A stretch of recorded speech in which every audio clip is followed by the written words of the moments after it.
Well, now I want to turn to Mr. Martin Brickbuilt, MMR, who's building a Richard Rands Berkshire Valley ON30 ore car. I think that's what he's going to be building. So, Mr. Brickbuilt, welcome. Yeah, that's what I think I'm going to be building too, but we could both be wrong. You never know what's going to happen until I do it. So let's see if we get this to work. That looks right. Come on. Well, there we are. There you go. Okay, so, well, the slide says that's what I'm building, so it must be true. It's like the internet. If it's there, it must be true. I must believe it. This is part 2, because part 1 was back on July 27th when I outlined supplies and thoughts on tools, adhesive work surfaces, et cetera, et cetera, et cetera. Things you may or may not need, things that I like to use. Everybody use what they like to use. But let's put together this kit.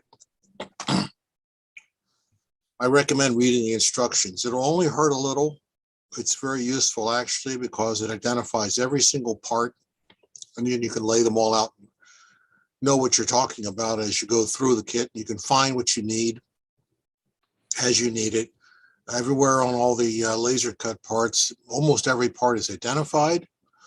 So it's not like some kits where you pull out 30 pieces of laser cut wood and not a single thing is identified and you're on your own trying to match up its pictures. No, Berkshire Valley has actually done something nice for you, and actually it tells you right on the wood which part is which. So you have no real excuses to misidentify anything.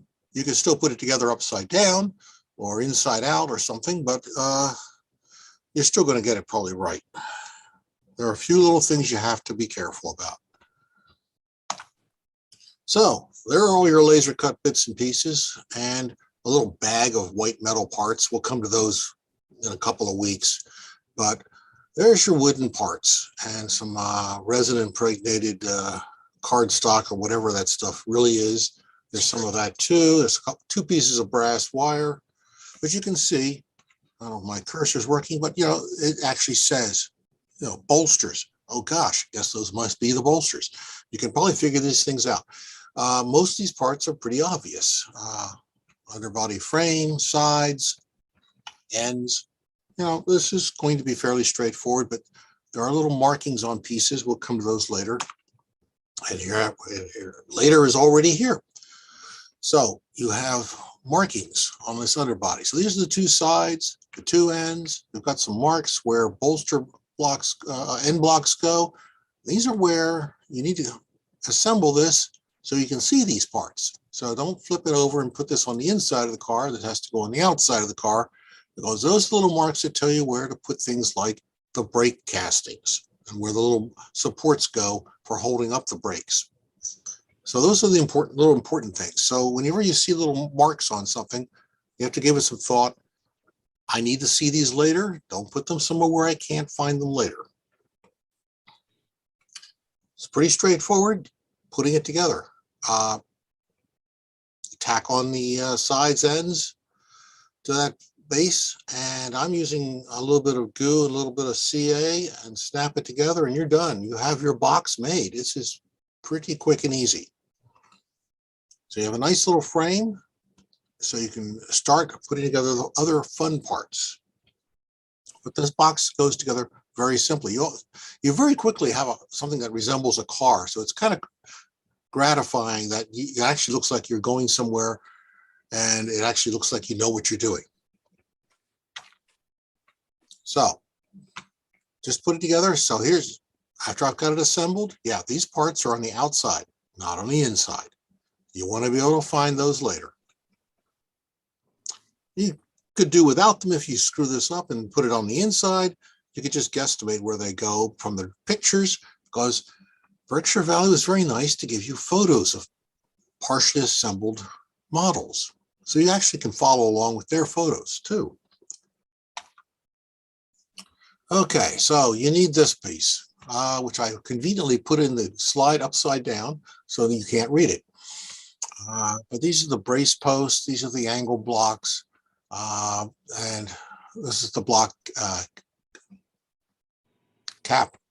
So you're going to need those later. End sills, yeah, you're probably going to need the end sills. So you pop those out. And these angle braces, it only shows 7 here, but there are 8. I, for some reason, left one out of the photo, but they're actually all here. You're going to need those. So cut those out. I use a number 15 scalpel blade. You can use your finest X-Acto. These all come apart very, very easily because they're arranged with the tabs you need to cut with the grain of the wood. So you're not cutting cross grain. It'll pop right out very cleanly and easily. If you have a little bit extra, you can smooth up the pieces with a little bit of sandpaper, a sanding block, sanding sponge, whatever you like to use. It's not going to be a problem. It's not the kind of a mess you can get with it when it's cross grain. So angle braces, they go on the inside of the car, on the frame, up against the sides, 4 on each side. So there's those 4. Believe me, there's 4 on the other side. The camera is not going to work around the corners. We're not moving fast enough to look around corners. You have to be doing about 90, I don't know, a little bit over 95, 99% the speed of light to look around a corner with relativity. But we're not going to go quite that fast tonight. I will go fast, however, nonetheless. So you glue these pieces in. I'm just using carpenter's glue, tight bond, yellow glue, nothing fancy. Same with the end sills, slap them into place, not worry about them. A little bit of glue, come back later after that's dried, keep going. Okay, now we're going to put together the sides and the slope sheets and things. And it turns out you get 2 of these sheets. That's because you glue these 2 sheets together. Well, not the entire sheet. Cut the pieces out first. It's a lot easier. But you can notice there's a line on these 2. They're not the same as these 2. So don't glue A to A. You got to glue A to B. This is important because you need to see that line later. It's important, and you have to have 2 of them, 1 for each end of the car.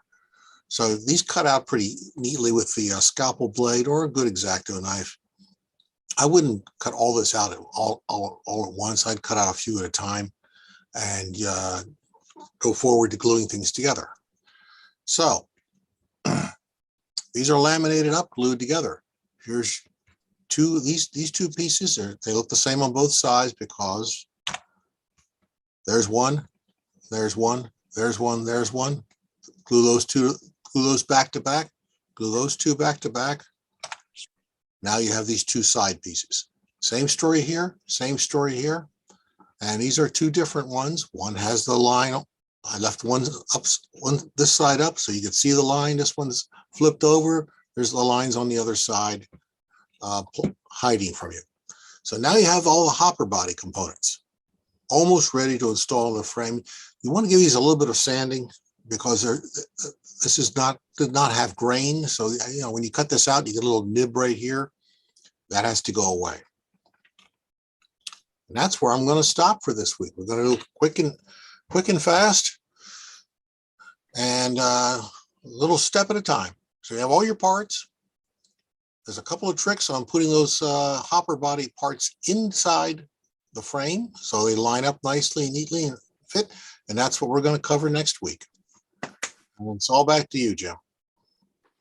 Well, Martin, thank you so much. That looks like a pretty easy to build car. I think it's a real good novice intermediate kit. You could, and if you were fairly accomplished, you could probably knock out a half a dozen of these at a time. Assembly line fashion on your bench, just line them up, grind them out. So if you wanted to have a fleet of work cars, this would be pretty straightforward and easy. Well, thanks so much for showing us. Look forward to seeing you next week. Yep.